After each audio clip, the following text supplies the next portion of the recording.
Hello दोस्तों, कैसे हो।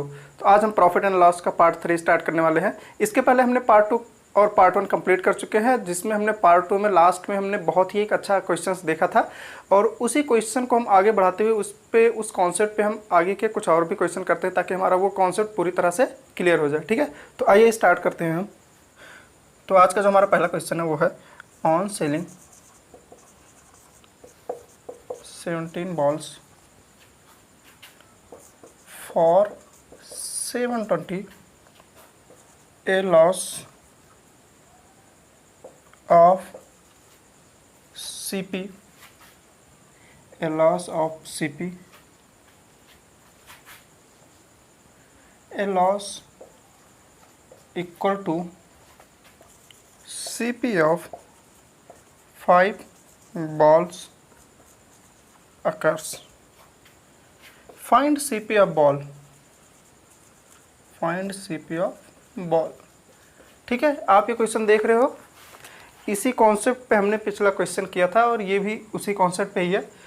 क्वेश्चन को समझो, ये कह क्या रहा है, ऑन सेलिंग 17 बॉल्स। ठीक है, 17 बॉल हो, बेच रहा है किसने, कितने प्राइस में बेच रहा है, 720 रुपये में। ठीक है, सिंपल सी बात है, 17 बॉल हो, बेच रहा है 720 रुपये में और उसको हो क्या रहा है, लॉस हो रहा है कि प्रॉफिट हो रहा है। यहाँ पे उसे लॉस हो रहा है, कितने के बराबर, CP ऑफ 5 बॉल्स। पिछले भी लेक्चर में हमने जो क्वेश्चन लगाते हुए हमने समझा था कि इस तरह का जब कोई भी क्वेश्चन आए जिसमें हमें दिया रहे कि कुछ बॉल बेचते हैं और कुछ के CP SP के बराबर हमारा लॉस हो रहा हो या प्रॉफिट हो रहा हो, इस तरह के क्वेश्चंस में दिए रहे, तो हमारा जो पहला जो बेसिक फार्मूला यहाँ पे क्या लगाना है, वही लगाना है, CP plus profit is equal to SP। ठीक है, या फिर CP minus loss is equal to SP। यही जो दो बेसिक फार्मूले हैं, यही हर जगह पे आपको अप्लाई करनी है। यही जो फार्मूले हैं, इसी फार्मूले पे इस तरह के क्वेश्चन देखना आप चुटकियों में हो जाएंगे। अब हम लगाते हैं इसको कैसे हैं, समझो। यहाँ पे 17 बॉल को बेच रहा है, कितने में, 720 रुपये में। ठीक है, 720 रुपये में उसने बेच दिया। ठीक है, इसको हटाओ भी, ये इसको हम अगले स्टेप में करते हैं। 17 बॉल को उसने बेच दिया, कितने में बेचा, 17 SP। ठीक है, SP एक की अगर सेलिंग प्राइस जितनी होगी तो 17 की सेलिंग प्राइस 17 SP में बेच दिया। ठीक, ये इसकी टोटल क्या होगी, SP होगी, सेलिंग प्राइस होगी। और उस पर क्या हो रहा है, लॉस हो रहा है, कितने का, 5 बॉल का। ठीक है, SP है, ठीक है, और उसके अलावा लॉस हो रहा है, तो क्या हो जाएगा, SP plus loss is equal to CP। Loss कितने का हो रहा है, 5 बॉल के CP, यानी कि 5 CP।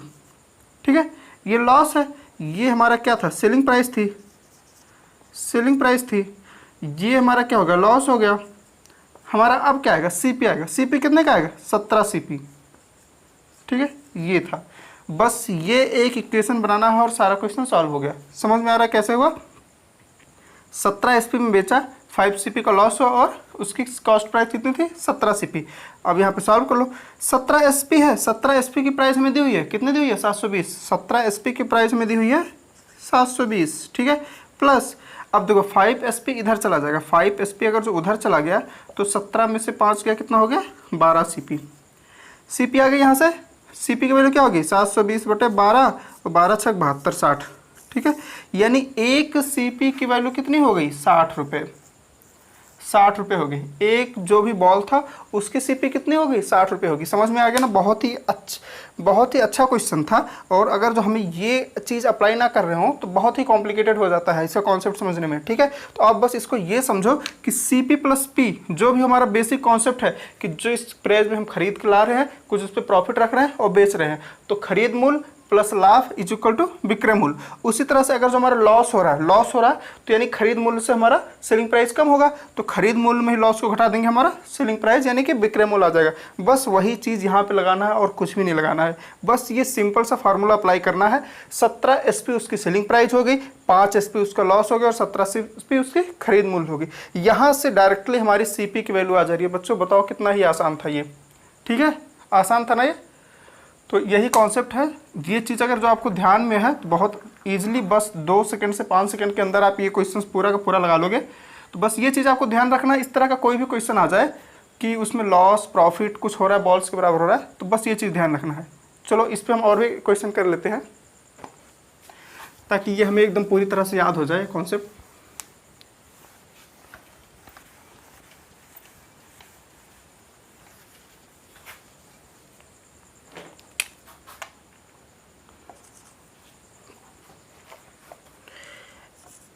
A vendor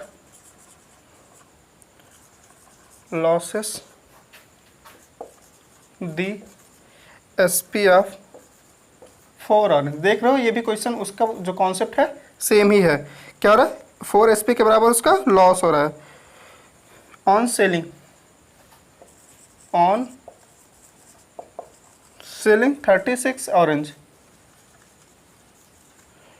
30। Find loss percent, find loss percent. तो देखो दोस्तों जो ये है वेंडर लॉस कर रहा है कितना है, एसपी ऑफ 4 ऑरेंज। ठीक है, कॉन्सेप्ट हमें क्या लगाना है, हमें बस सेम फार्मूला लगाना है। लॉस हो रहा है तो लॉस वाला फार्मूला लगाना है, प्रॉफिट हो रहा है तो प्रॉफिट वाला फार्मूला लगाना है। ठीक है, तो देख लो यहाँ पे सेलिंग कितना कर रहा है, 36 ऑरेंज कर रहा है, 36 संतरे वो बेच रहा है, उसको लॉस कितने के बराबर हो रहा है, 4 ऑरेंज के एसपी के बराबर लॉस हो रहा है। ठीक है, तो अब मान लो कि टोटल सेलिंग प्राइस क्या थी, सेलिंग प्राइस 36 को बेच रहा है सेलिंग प्राइस, तो हो गया 36 एसपी। ठीक है, 36 एसपी टोटल सेलिंग प्राइस है। टोटल सेलिंग प्राइस पे लॉस हो रहा है तो selling price plus loss is equal to CP होता है। तो प्लस लॉस कितने का हो रहा है, 4 एसपी के बराबर हो रहा है, 4 एसपी का लॉस हो रहा है। ये किसके के बराबर होगा, 36 एसपी प्लस 4 एसपी के किसके बराबर होगा, 36 सीपी के बराबर होगा, क्योंकि ये खरीद मूल्य के बराबर होगा ना। जो सेलिंग प्राइस है विक्रय मूल्य प्लस जो हमारी हानि हो रही है वही तुम्हारी खरीद मूल्य के बराबर होगी।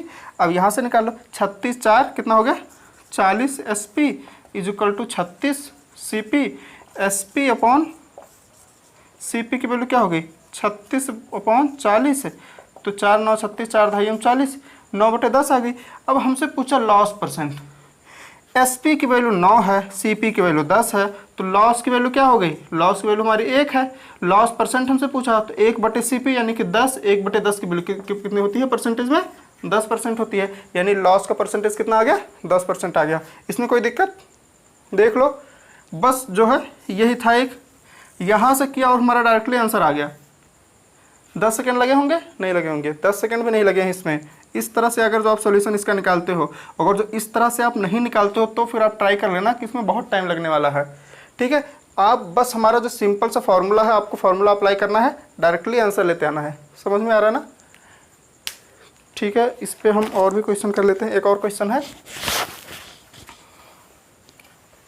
बस CP plus profit is equal to SP और CP minus loss is equal to SP।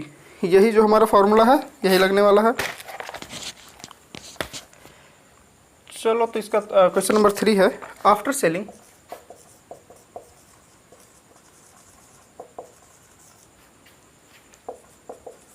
$72 article a man earns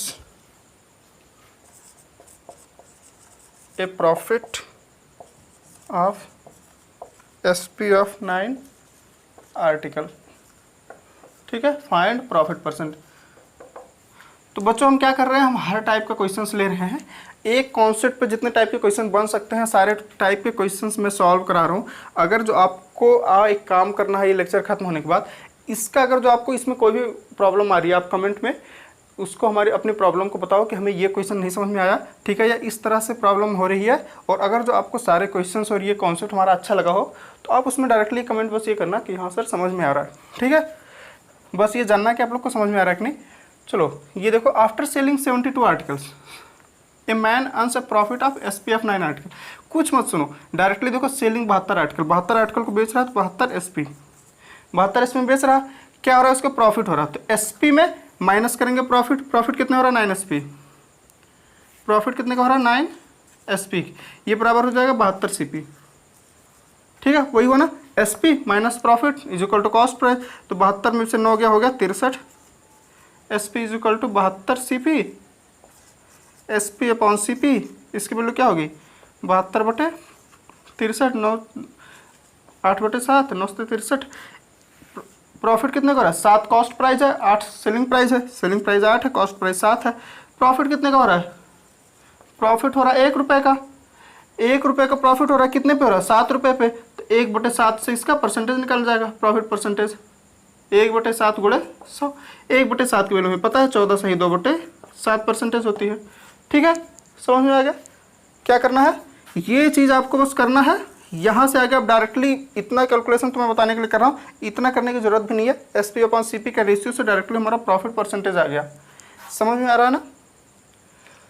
तो इस कॉन्सेप्ट पे मैंने लगभग एक क्वेश्चन तो मैंने पिछले लेक्चर में करवाया था और 3 क्वेश्चन मैंने इस लेक्चर में कराए हैं। तो 4 टाइप पे किस पे प्रॉफिट हो रहा है, एक पे लॉस हो रहा है, एक पे CP के बराबर प्रॉफिट हो रहा है, एक पे SP के बराबर प्रॉफिट हो रहा है। इस तरह के जितने भी क्वेश्चन बनते थे मैंने चारों करा दिए, ठीक है। तो और भी इस पे हम क्वेश्चंस करते हैं दूसरे टाइप का। खैर हमारा ये टाइप कंप्लीट हुआ। उम्मीद है आपको समझ में आ गया होगा। ये कॉन्सेप्ट बहुत ही अच्छा कॉन्सेप्ट था, आपको भूलना नहीं है ये कॉन्सेप्ट। और इस तरह के जितने भी क्वेश्चंस आने हैं, ठीक है, वहाँ पे अप्लाई कर देना है। प्रॉफिट एंड लॉस की आज हमारी तीसरी लेक्चर है ये, जिसमें हमने कई सारे बहुत अच्छे अच्छे क्वेश्चंस देखे हैं बेसिक में ही, ठीक है। अभी हमारा बेसिक का ही चल रहा है, एक बार बेसिक कंप्लीट हो जाए तो हम और भी अच्छे क्वेश्चंस मीडियम और एडवांस में देखेंगे। तो अब जो और बेसिक के ही कुछ और भी क्वेश्चंस कर लेते हैं। तो ये हमारा होगा क्वेश्चन नंबर 4। तो दोस्तों ये हमारा क्वेश्चन नंबर 4 है, ठीक है। ये क्वेश्चन है जो बेसिक में ही है, इस टाइप के भी क्वेश्चन है तो ये भी आप देख लो। ये पूछा गया है, जो क्वेश्चन है वो CBI 1997 का क्वेश्चन है, CBI 1997 का। ये क्वेश्चन मैं इसलिए करा रहा हूँ ताकि आपको लगे कि जो इस लेवल के क्वेश्चंस होते हैं, ठीक है, बहुत हाई लेवल के क्वेश्चंस नहीं आते थे, इस तरह के भी क्वेश्चंस पूछे जाते हैं। ये कॉन्सेप्ट पे है, आप देखो, a man buys an article for 10% less than its value, ठीक है। ये क्वेश्चन जितना लेंदी देख लग रहा है ना, आपको भी ना सॉल्व कर मैं क्वेश्चंस पे टिक लगाऊंगा, ठीक है। कैसे करना है, a man article 10% less than its value, कि ये कह रहा है कि कोई एक बंदा है जो किसी आइटम को उसकी वैल्यू से 10% लेस में खरीदता है, ठीक है, 10% लेस में खरीदता है, समझ में आ गया। And sells it for 10% more than its value, और उसकी वैल्यू से 10% ज़्यादा बेचता है, ठीक है। देखो मैं समझा दे रहा हूँ कि मान लो कि एक की प्राइस 100 रुपये की थी, किसी आइटम की जो प्राइस थी 100 रुपये की थी, वो कह रहा है कि 10% लेस में खरीद रहा है। तो 10% लेस में खरीद रहा है, 100 रुपये की थी, 10% अगर जो लेस में खरीद रहा है तो कितने में खरीदेगा, 90 रुपये में, क्योंकि 100 का 10% कितना होगा, 90 रुपये होगा। 10 इसका 10% 10 के बराबर होगा, और 10% कम यानी कि 10 लेस करेंगे 9 में 90 आएगा, ठीक है। उसके बाद बेच कितने रहा, 10% मोर, 10% मोर यानी कि 110 में बेच रहा है। अब 90 का लेके 110 में बेचेगा, ठीक है, 90 का लेके 110 में बेचेगा तो प्रॉफिट कितने होगा। तो देखो 90 से 110 यानी कि लगभग 20 रुपये का डिफरेंस आ रहा है। तो 90 का 20 रुपये, 90 का परसेंटेज कितना होगा। तो यहाँ पे कह रहा नो प्रॉफिट नो लॉस, ठीक है, ये तो होगा नहीं। 20% प्रॉफिट नहीं, क्योंकि 90 रुपये पे 20 रुपया है, ये 9 दूना 18, 18 90 का 20% है, ये हमारी वैल्यू कितनी आ रही है, ये 20 आ रही है, यानी कि प्रॉफिट एंड लॉस क्या होगा, 20% से ज़्यादा होगा। ये भी होगा, यहाँ पे क्या है, मोर देन 20% प्रॉफिट, ये हमारा ऑप्शन सही हो जाएगा। मोर देन 20% प्रॉफिट, ये ऑप्शन सही होगा, ठीक है। इसमें इसने हमसे कोई वैल्यू नहीं पूछी थी कि कितने परसेंट का प्रॉफिट होगा। इस तरह के क्वेश्चन में no profit no loss, more than, less than 20% profit. तो बहुत से क्वेश्चंस इस तरह के आ जाते हैं जिसमें डायरेक्टली वैल्यू नहीं पूछता है, आपसे अप्रॉक्सीमेट वैल्यू पूछता है, ठीक है। अप्रॉक्सीमेट वैल्यू हम डायरेक्टली बिना सॉल्व किए भी ला सकते हैं कि 100 का 90 में बेचेगा और 100 का 110 बेचेगा, ठीक है। 20 की वैल्यू 90 के 20% से ज़्यादा ही होगी, तो डायरेक्टली हम ये टिक करके आगे बढ़ सकते हैं, हमें सॉल्व करने की ज़रूरत नहीं है। ये चीज़ें हैं जो आपको ध्यान में रखनी है, और इसीलिए इस तरह के क्वेश्चन भी पूछे जाते हैं, ठीक है। समझ में आ गया ना। आओ अगला क्वेश्चन करते हैं।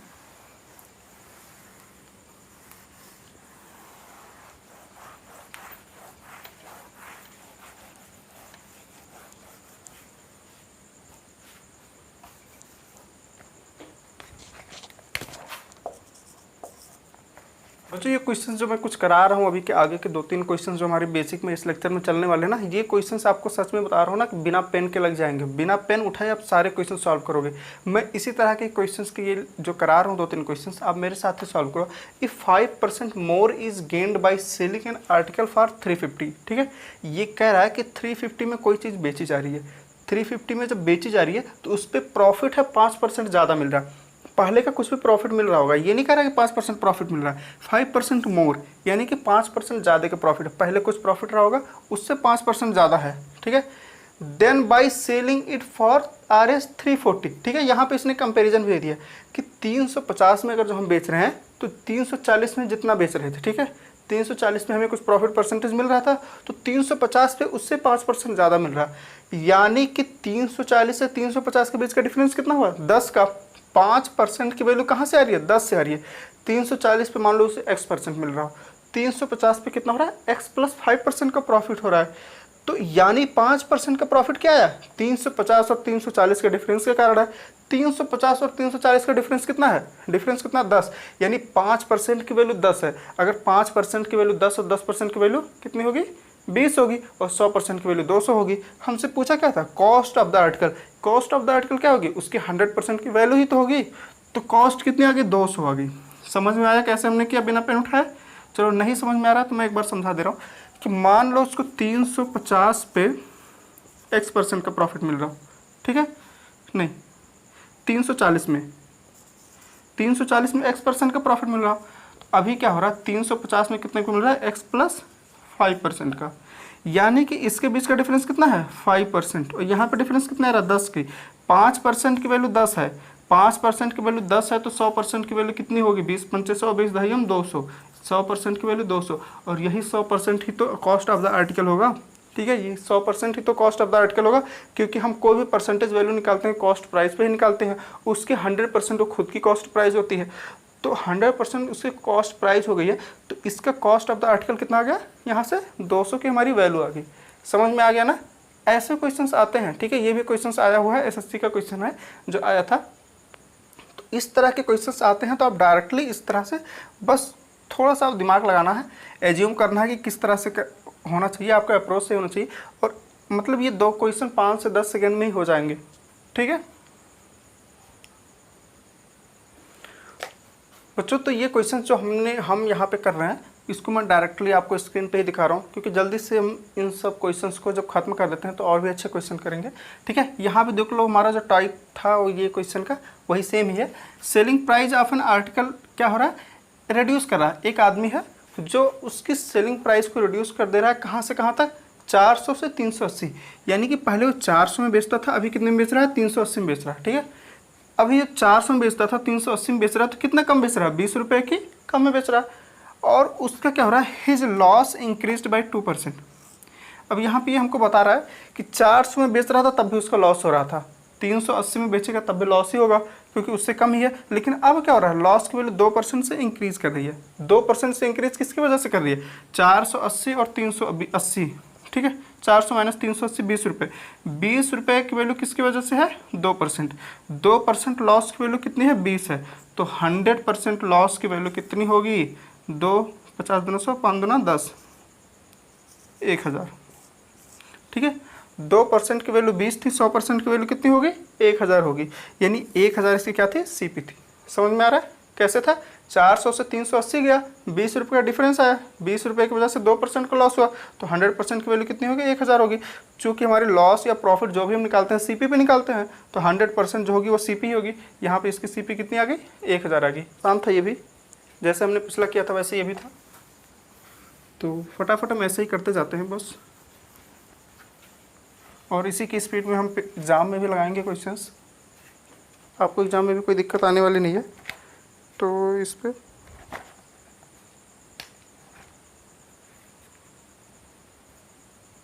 चलो क्वेश्चन नंबर 7, ये आपकी स्क्रीन पे जो हमारा 7वां क्वेश्चन है, ये देख लो। The cash difference between the SP of an article at a profit of 4% and 6%, ठीक है, इज RS3। ये क्वेश्चन है क्या, ये समझो। ये कह रहा है कि कोई एक आइटम है जिसको वो पहले 4% के प्रॉफिट पे बेच रहा था। ठीक है, तो 4% जब उसने प्रॉफिट उस पर ऐड किया तो उसकी एक एसपी आई। ठीक है, वो एसपी पे बेच रहा था। बाद में वो क्या कर रहा है कि 6% की प्रॉफिट पे बेचने लगा। तो यहाँ पे मान लो SP1 थी, ठीक है, 4% पे, मगर जो हमारे वो SP1 पे बेच रहा था, तो यहाँ पे कितने बचेगा, SP2 पे 6% की प्रॉफिट बेचने लगा। तो कह रहा है कि SP1 और SP2 ये दोनों सेलिंग प्राइस है, ये हमारा प्रॉफिट का परसेंटेज है। ठीक है, ये मैं बता रहा हूँ कि 100% जो कॉस्ट प्राइस थी प्लस प्रॉफिट जोड़ के हमारा SP1 आ गया, प्लस यहाँ भी कॉस्ट प्राइस प्लस 6% का प्रॉफिट जोड़ के SP2 आ गया। तो SP1 और SP2 के बीच का डिफरेंस कितना था, 3 था। तो हमसे ये पूछ रहा है द रेशियो ऑफ 2 SP, यानी कि SP1 अपॉन SP2 का रेशियो। ठीक है बच्चों, देख रहे हो ना, SP1 और SP2 के बीच का रेशियो हमसे इसने पूछा है। तो यहाँ पे बहुत ज़्यादा एक्साइटेड होने की ज़रूरत नहीं है कि sp1 और sp2 का रेशियो इसने 3 दे दिया है, ठीक है। तो यहाँ से डायरेक्टली 3 का डिफरेंस देख लें कि 3 का डिफरेंस जिसमें हो उसको हम आंसर चेक कर दें, ठीक है। तो ऐसा नहीं करना है। ये यहाँ से हमको क्या पूछ रहा है, रेशियो पूछ रहा है कि 2 sp का रेशियो को पूछ रहा है, उसने डिफरेंस नहीं दिया है, ठीक है। डिफरेंस नहीं पूछा है, उसने डिफरेंस दी है। तो डिफरेंस दी है और रेशियो अलग अलग चीज़ है। कि मान लो तो आपसे पूछ रहा कि 12 और 10 के बीच का डिफरेंस 2 है, तो इसका मतलब ये नहीं है कि 12 और 10 का रेशियो कितना होगा। 12-10 का रेशियो हमारा 6:5 भी हो सकता है, ठीक है। 6:5, 6/5 का इसका जो डिफरेंस आया 1 आया, जबकि एक्चुअल डिफरेंस कितने का था, 2 का था। तो हमें ऐसा नहीं करना है कि उसकी वैल्यू के बीच का डिफरेंस ही उसके रेशियो के डिफरेंस के बराबर होगा। हमें क्या करनी है, यहाँ पे निकालनी है कि यहाँ पे देख लो 4% का कितना था, 4% प्रॉफिट था।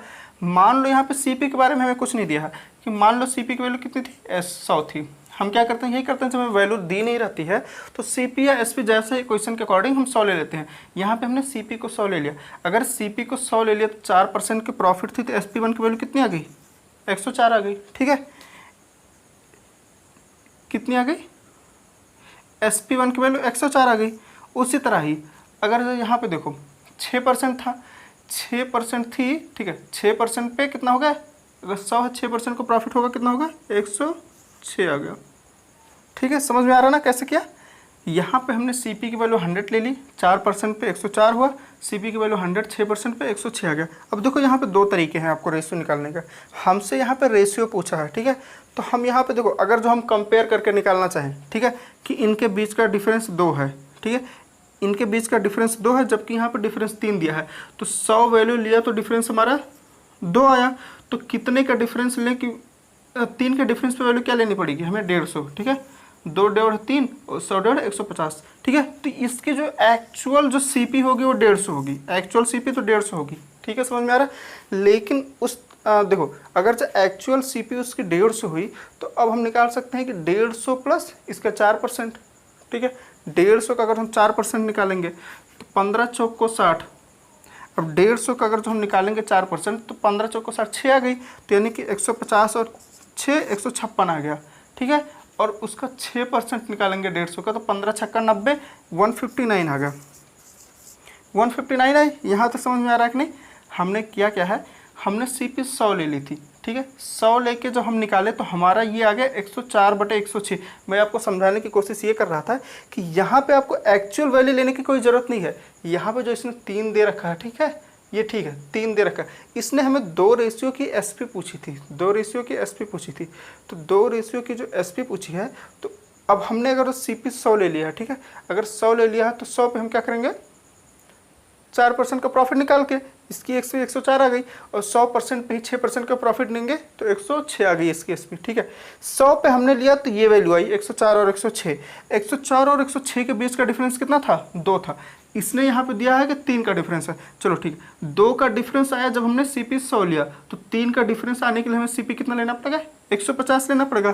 तो अगर सीपी 150 है तो 4% के प्रॉफिट के साथ एसपी कितनी होगी, 156 हो गई, और 6% के प्रॉफिट के साथ SP2 कितनी होगी, 159 होगी। हमसे रेशियो ही तो पूछा है, अब इसी का रेशियो निकाल लो, ठीक है। तो 3 से कट जाएगा, 3 × 15, 3 दूना 6, 3 × 15, 3 × 9, यानी कि 52/53 का रेशियो आया, 52/53 का रेशियो आया। ये रेशियो यहाँ पे आ गया, 52/53 का रेशियो आया। अब देखो बच्चों, जो यहाँ पे 104/106 थे, अगर जो हम इसका रेशियो निकालते तब भी तो यही आता 52/53। इसका भी रेशियो निकालोगे, 2 × 5 = 10, 2 दूना 4, 2 × 5 = 10, 2 × 3 = 6, 52/53 रेशियो हमारा यहाँ से भी निकल जाता, ठीक है। लेकिन आपको कन्फ्यूजन ना हो कि 3 की वैल्यू दी क्यों है। अगर जो आप चाहो तो वेरीफाई करने के लिए आप 3 देखो, इस तरह से आप सीपी की वैल्यू एग्जैक्ट सीपी निकाल के भी करोगे तो रेशियो हमारा वही आएगा, और यहाँ से भी निकालोगे तो रेशियो हमारा वही आएगा। यानी कि ये वैल्यू इस रेशियो पे, इसके डिफरेंस पे डिपेंडेंट नहीं थी। हमसे इसने 4% दे दिया, 6% दे दिया, हम डायरेक्टली 100 ले लेते, ठीक है। 100 की वैल्यू पे करके हमने निकाल दिया और हमारा रेशियो वही आ गया। यहाँ से भी रेशियो वही आ रहा है। तो यहाँ पे जो हमें निकालना था वो रेशियो निकालना था, ना कि उनके बीच का डिफरेंस, ठीक है। दोनों के बीच का डिफरेंस तो इसने दे ही रखा था, हमें रेशियो निकालना है। तो ये चीज़ आपको बस ध्यान रखनी थी। बहुत सारे एग्जाम में जब टाइम नहीं रहता है, प्रेशर ज़्यादा होता है, एक्साइटमेंट में क्या करते हैं, 3 का डिफरेंस है तो 3 वाले जो ऑप्शन है उसी पर टिक कर देते हैं। तो ये चीज़ हमें नहीं करनी है, ये चीज़ का ध्यान रखना है। ठीक है बच्चों, तो ये क्वेश्चन हम यहाँ पे हो गया है 7वां क्वेश्चन। तो बच्चों आज ये जो हमारा तीसरा लेक्चर था, इसमें हमने एक तो जो पुराने जिस पे मैंने क्वेश्चंस करवाए थे उस कॉन्सेप्ट पे हमने पहले टाइप के क्वेश्चन देखे, उसके बाद में हमने इसमें लगभग 3 से 4 क्वेश्चन, ठीक है, वो अलग टाइप के देखे हैं। दोनों टाइप के आज कंप्लीट हो चुके हैं और इस पर उम्मीद है कि आपका जो कॉन्सेप्ट होगा वो क्लियर हो चुका होगा। ठीक है, तो आज का लेक्चर हम यहीं पर समाप्त करते हैं और फिर अगले लेक्चर में हम बेसिक में ही और अच्छे क्वेश्चन होंगे वो भी लेंगे, जितने बचे हुए क्वेश्चन वो करेंगे और फिर मीडियम से एडवांस की तरफ मूव करेंगे। ठीक है बच्चों, तो फिर मिलते हैं अगले लेक्चर में। All the best, bye.